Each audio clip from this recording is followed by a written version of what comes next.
તો નમસ્કાર દોસ્તો, ફરી એકવાર સ્વાગત છે આપનું ગુજરાત અપડેટ ચેનલની અંદર। તો દોસ્તો, આ વિડીયોમાં આપણે ગુજરાતી સમાચાર ખેડૂત માહિતી વિશે માહિતી મેળવવાના છીએ। તો વિડીયોને લાઈક કરી દેજો અને ચેનલને સબસ્ક્રાઈબ ના કરી હોય તો ચેનલને સબસ્ક્રાઈબ કરી લેજો। તો દોસ્તો, પહેલી ખબરની વાત કરીએ તો પશુપાલકો માટે મોટા સમાચાર।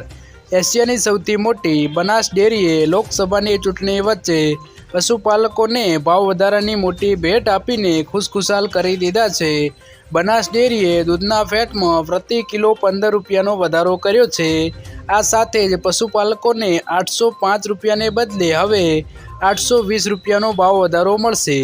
દૂધના ભાવમાં ભાવ વધારો થતાં પશુપાલકોમાં ખુશીની લહેર ફરી વળી છે। તો દોસ્તો, આગળની ખબરની વાત કરીએ તો ગરમીના કારણે મોંઘવારીમાં વધારો। ગુજરાતમાં અસહ્ય ગરમીના કારણે લીંબુની માંગ સૌથી વધારે છે, જેને કારણે હાલ અમદાવાદની વાત કરીએ તો લીંબુનો હોલસેલ ભાવ પણ 100 રૂપિયાને કિલો કરતાં પણ વધી ગયો છે, જેને શહેરમાં પશ્ચિમ વિસ્તારમાં લીંબુનો રિટેલ ભાવ 180 થી 200 રૂપિયા સુધી પહોંચી ગયો છે। સારી ક્વોલિટીના લીંબુ અમદાવાદમાં હાલ 200 રૂપિયે કિલોમાં વેચાઈ રહ્યા છે। ગરમીમાં તબીબો લીંબુ પાણી, છાશ અને નાળિયેરનું પીવાનું કહે છે, તેવામાં એક લીંબુ 3.15 થી 20 રૂપિયામાં પડી રહ્યું છે। લીંબુ પાણી, નાળિયેર પાણી અને છાશ મોંઘી થઈ ગઈ છે મિત્રો।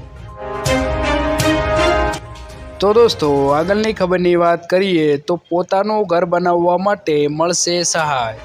ઘર બનાવવા ગુજરાત સરકાર આપશે તમને 1,32,000 અથવા તો 1,20,000ની સહાય। આ બંને યોજનામાંથી તમને કઈ યોજના લાગુ પડશે તેના વિશે વાત કરીએ તો યોજનાનો એક પંડિત દીનદયાળ ઉપાધ્યાય આવાસ યોજના 2023, જેમાં તમને 1,20,000 રૂપિયાની સહાય આપવામાં આવે છે, જેમાં તમને પહેલો હપ્તો 60,000નો, બીજો હપ્તો 40,000નો અને ત્રીજો હપ્તો 20,000 રૂપિયા, જેમાં તમારે ઓનલાઈન અથવા તો ઓફલાઈન ફોર્મ ભરી સબમિટ કરવાનું રહેશે।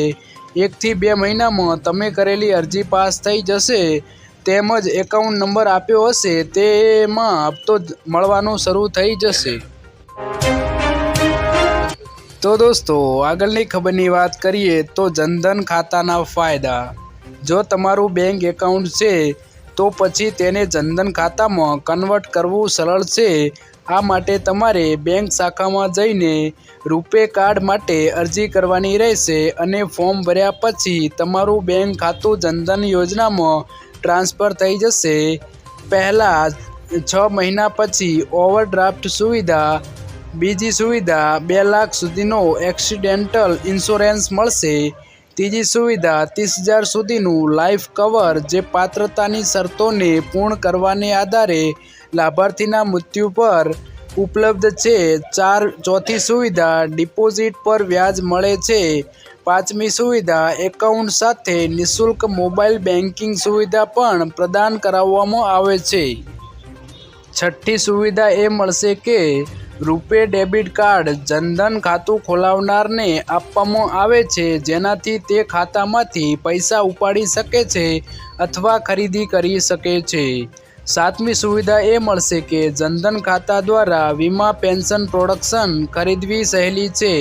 આઠમી સુવિધા એ મળશે કે જો જનધન ખાતું છે તો PM કિસાન અને શ્રમયોગી માનધન જેવી યોજનામાં પેન્શન માટે ખાતું ખોલાવવામાં આવશે। નવમી યોજના એ મળશે કે દેશભરમાં પૈસા ટ્રાન્સફર કરવાની સુવિધા, સરકારી યોજના ફાયદાના પૈસા પણ સીધા ખાતાઓમાં આવે છે।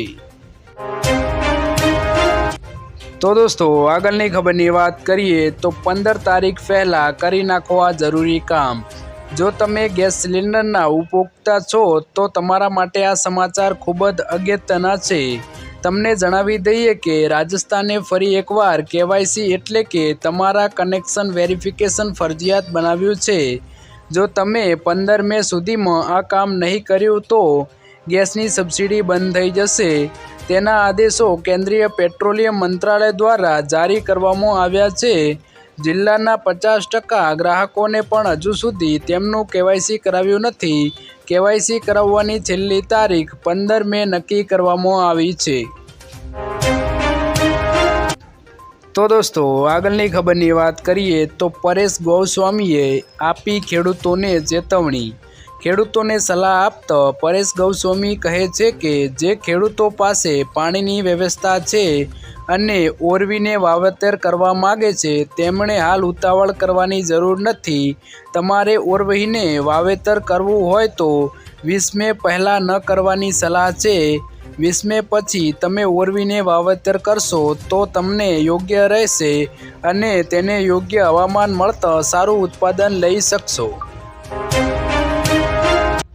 તો દોસ્તો આગળની ખબરની વાત કરીએ તો ભારે વરસાદ અને પૂરની ચિંતા।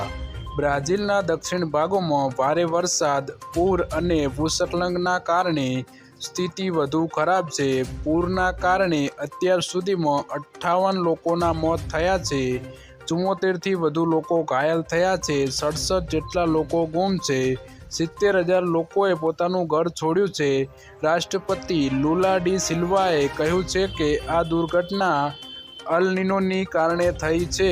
સિલ્વાએ પૂરગ્રસ્ત વિસ્તારોમાં મુલાકાત લીધી અને મદદની ખાતરી આપી હતી।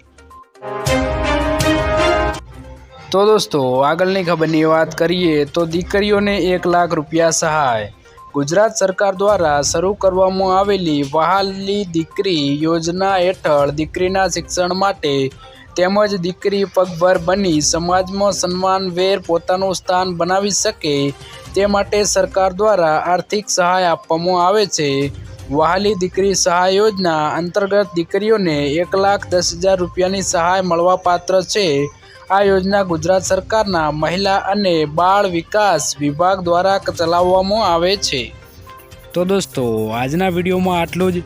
જો વિડીયો પસંદ આવ્યો હોય તો વિડીયોને લાઈક કરી દેજો અને ખેડૂત સમાચાર માટે આપણી આ ચેનલ ગુજરાત અપડેટને સબસ્ક્રાઈબ જરૂરથી કરી લેજો।